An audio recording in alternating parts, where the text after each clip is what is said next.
Ya, oke guys. Assalamualaikum. Balik lagi dengan Jaki. Hari ini tanggal 2 Agustus ya guys ya. Pukul 6:10. Gua mau info aja bahwa di hari Kamis kemarin, tepatnya di tanggal 1 Agustus ya.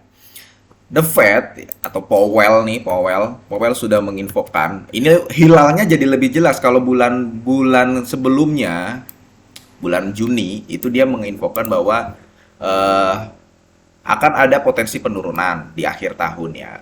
Nah, di Agustus ini Powell juga menyampaikan bahwa hilalnya jadi lebih cepat, bisa jadi akan sudah mulai turun di bulan September. Ya, jadi kalau misalkan September, biasanya The Fed itu ada sekitar 8 pertemuan dalam satu tahun. Tergantung situasi, ada yang 7, ada yang 8. Tahun 2023 itu ada 8. 2022 itu ada 7. 2024 sekarang udah jalan 5 nih. Berarti kemungkinan tinggal 3 pertemuan lagi. Nah, dia menyampaikan bahwa September itu akan berpotensi sudah mulai ada penurunan ya. Yang tadi. Nah, kan gini guys, suku bunga The Fed itu ada di angka 5,25 kalau gua nggak salah sekarang. Nah, biasanya kalau si The Fed ini menurunkan suku bunga, BI rate juga turun. Karena BI rate sama The Fed ini, suku bunga The Fed selalu berjalan beriringan. Dan biasanya BI rate lebih tinggi. Biasanya begitu. Nah, sekarang kita lihat. Ya, nah ini nih guys, ini nih dari nah ini nih selalu berjalan beriringan. Kita lihat dari tahun 2020 nih guys ya. Nah, ini suku bunga acuan The Fed nih yang bawah, yang BI rate yang atas. Ya. Nah, sekarang kita mau ngomongin gini. Tujuan gue buat video ini adalah buat teman-teman yang baru ya, karena kalau gue lihat-lihat komentar memang ada beberapa teman-teman baru yang perlu dibimbing. Kenapa sih kita ngomongin The Fed mulu? Karena kalau misalkan lu terjun ke saham, eh hal-hal seperti ini nih akan lu baca, lu akan lihat, mau nggak mau akan berseliweran gitu di HP lu gitu. Kalau kalau misalkan lu sudah terjun ke saham, apalagi lu kan misalkan lu mulai download aplikasi-aplikasi yang relate dengan saham, berita-berita. Nah, lu akan menemukan hal-hal seperti ini. Kenapa The Fed sangat berpengaruh? Karena gini guys, kalau nanti The Fed menurunkan suku bunga, kemudian diikuti dengan BI rate yang juga akan turun, ya obligasi jadi menarik dan kinerjanya berpotensi positif.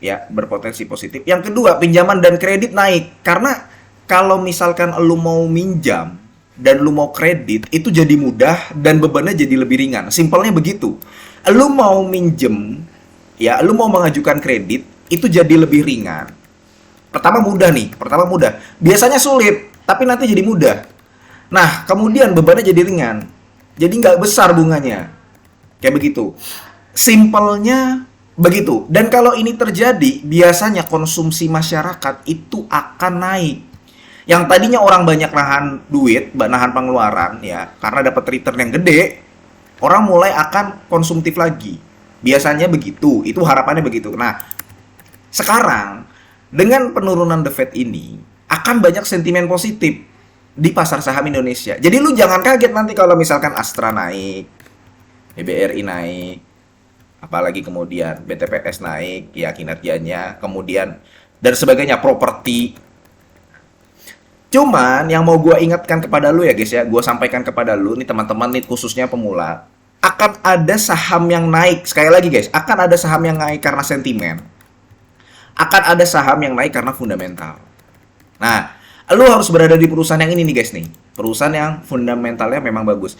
Kalau misalkan lo mau untung gede, memang sekarang saatnya beli gitu loh guys. Contoh ini, gue kasih contoh nih ya.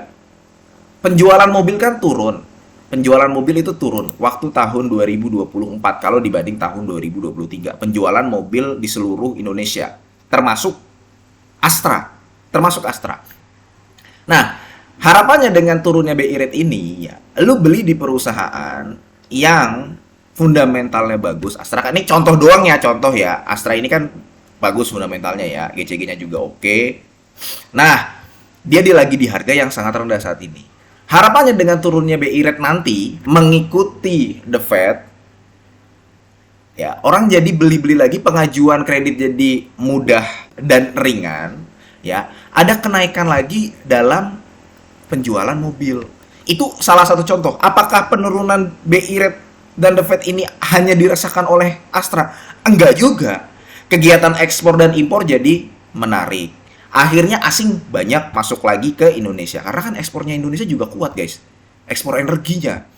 Kemudian perusahaan-perusahaan properti diuntungkan. Karena kalau misalkan orang orang beli properti ngelihat juga untuk peminjamannya mudah atau enggak, kemudian bebannya memberatkan atau enggak. Nah, itu guys. Orang akan ngelihat itu. Nah, karena memang kalau misalkan dilihat ya, dilihat nih, jadi kan The Fed itu kan naikin suku bunga terus nih dari Maret 2022, Juni, Desember 50, 50, 75, 25 sampai berhenti di September tahun 2023. Mulai November tuh nahan. Agustus nahan. Agustus kemarin tanggal 1 tuh nahan. Jadi nggak turun, nggak naik. Nah, kinerja emiten properti tertekan. Semasa itu tertekan.